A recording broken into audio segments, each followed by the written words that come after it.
Okay, let's jump right into this. Welcome, colleague. Look, I know you're a civil engineer. I know you've got your PMI RMP certification, which means you already have a phenomenal technical foundation.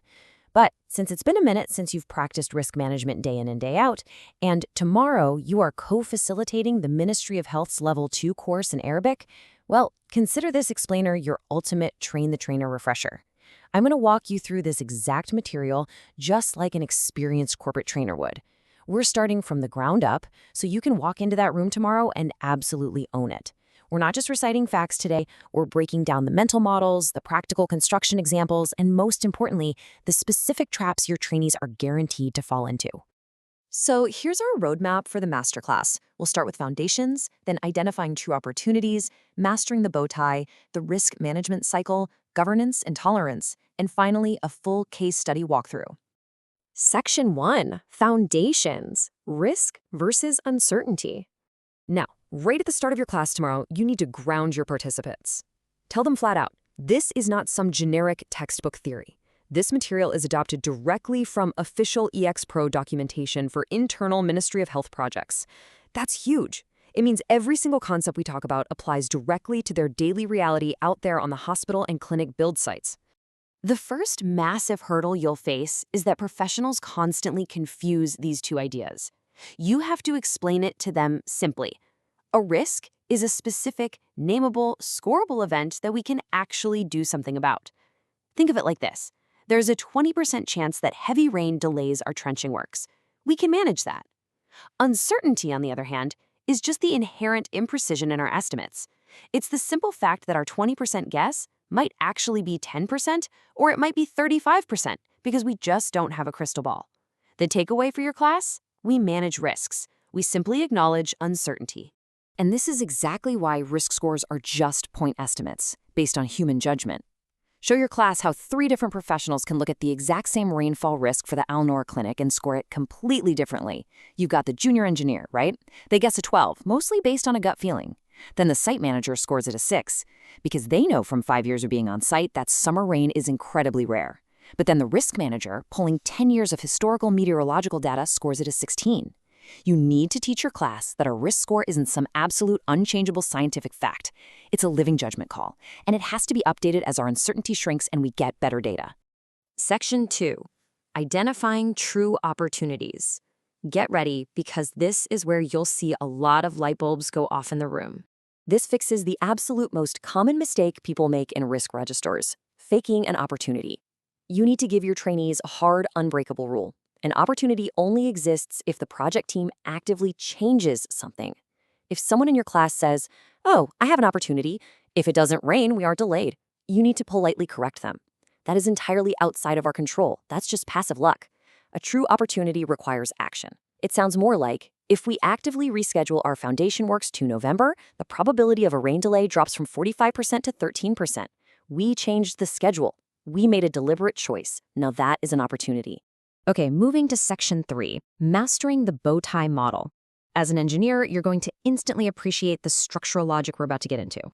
You have to explain to the class that the bow tie is the ultimate visual tool for dissecting a risk. Most of the time, people just write down something vague, like, the contractor is late. But that blurs the cause, the actual event, and the effect, all into one messy sentence. The bow tie was introduced specifically to force us to pull those pieces apart so we can figure out exactly where to intervene in the life cycle of a problem. Walk them through this model from left to right, like a timeline. On the far left, we have the causes or sources. Maybe it's a complicated brownfield site or serious vendor delays. These causes are constantly pushing toward the center, toward the risk event itself, like a delayed building permit. But in between the causes and the event, we build a defensive wall, and we call those controls.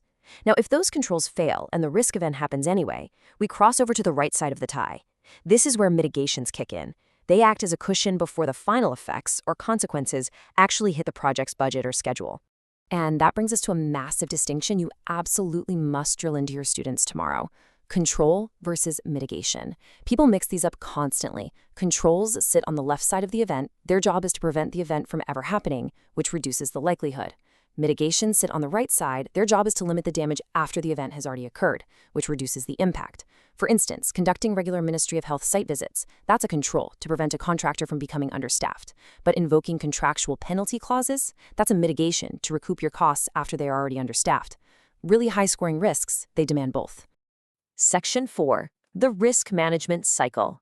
Remind the trainees that this 5-step process, identify, analyze, prioritize, treat, manage, is a relentless, ongoing loop for the entire lifespan of a hospital build. It is not a one-and-done paperwork checklist just to keep a PMO auditor happy. It's the living, breathing engine of project control. You also need to warn your class against a very common theoretical trap. A lot of software tools ask for a pre-mitigation score. Tell your class not to waste time scoring a project as if safety laws, hard hats, and standard engineering practices simply don't exist. It's purely hypothetical. It's useless. Instead, teach them to rely exclusively on the current risk score. Why? Because this score honestly reflects the reality of the controls we actually have in place right now. That is what we are genuinely managing against. Right. Section 5. Governance, Appetite, and Tolerance. This is where we lay down the guardrails. Map out these boundaries clearly for them, because trainees always confuse appetite and tolerance. Let's make it simple. Appetite is the general level of risk the ministry is willing to broadly accept to get a hospital built. Tolerance, on the other hand, is the hard, mathematical boundary on a single risk where action becomes absolutely mandatory. If a risk hits the red zone, it has exceeded our tolerance. We must escalate it to senior governance and use a terminate or transfer strategy. Amber means we need to proactively treat it. Yellow and green, those mean we tolerate it, but with varying levels of monitoring. Here's another critical comparison you need to make. Ensure they understand the accountability split between a risk owner and a treatment plan owner. The risk owner is the one accountable for the overall outcome and status of the risk. If it goes wrong, it's on them. But the treatment plan owner is simply the person executing the specific fix, like a procurement specialist expediting a delayed purchase order. They own the task, but they do not own the risk. Use this timeline to show the rhythm of risk governance. You want to prove to them that effective PMO management isn't just ad hoc chaos. It runs on a strict, predictable monthly heartbeat. Owners do their reviews on the 1st. Updates roll in mid-month. Reports are officially issued on the 25th, and that critical review meeting hits right on the 28th, every single month. Please explicitly state this to your class. Never, ever close a risk just to make the spreadsheet look a little cleaner. A closed risk has to be justified. Valid reasons include things like the scope changing, the impact time window completely passing, or, and this is a big one, the risk actually being realized as an issue. Remind them that when they close a risk, they must record the exact date, the reason, and they have to actively raise any new residual risks that are left behind in the rubble. Section 6. Case Study Walkthrough and Trainer Tips. Let's bring everything we've talked about together by modeling the exact reasoning you'll use tomorrow. Here is how you model the thinking process for them. Ask the class, okay, the building permit was delayed by 4 weeks. Construction is late. Do we close this risk? Think out loud for them. Say, yes, we close it in the risk register because the uncertain event is no longer uncertain. It actually happened. It is now an issue and belongs in the issue log. But tell them not to stop there. They need to instantly capture the residual risks. For example, will the contractor now file a delay claim? Will they start working unsafely just to catch up? And for the next scenario, the MRI machine lead time jumped, creating a 2-week gap where a finished, beautiful hospital building just sits completely empty. Explain the logic here. The current impact score has just skyrocketed because an idle medical facility costs the ministry a fortune and delays critical patient care. So our response strategy has to instantly shift to immediate treatment. We need to actively find temporary mobile MRI solutions or see if we can safely accelerate the final build phase. We can't just sit on it. All right, here is your ultimate trainer's cheat sheet.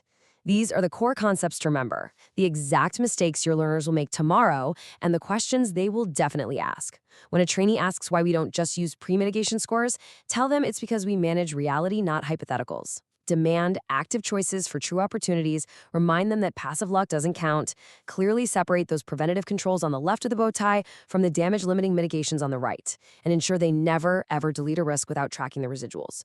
Use these points to course correct them gently, but firmly during the Q&A. I want you to end your session with this powerful Ministry of Health philosophy. Tomorrow, you aren't just teaching people how to fill out a spreadsheet. You are teaching a mindset of conscious, deliberate decision making. You have the knowledge, you have the structure. But ask yourself this before you step into that room. When your trainees look at a risk register, will they see a list of fears just waiting to be filed away, or will they see a strategic map of choices waiting to be made? Good luck tomorrow. You're going to be a fantastic co-facilitator.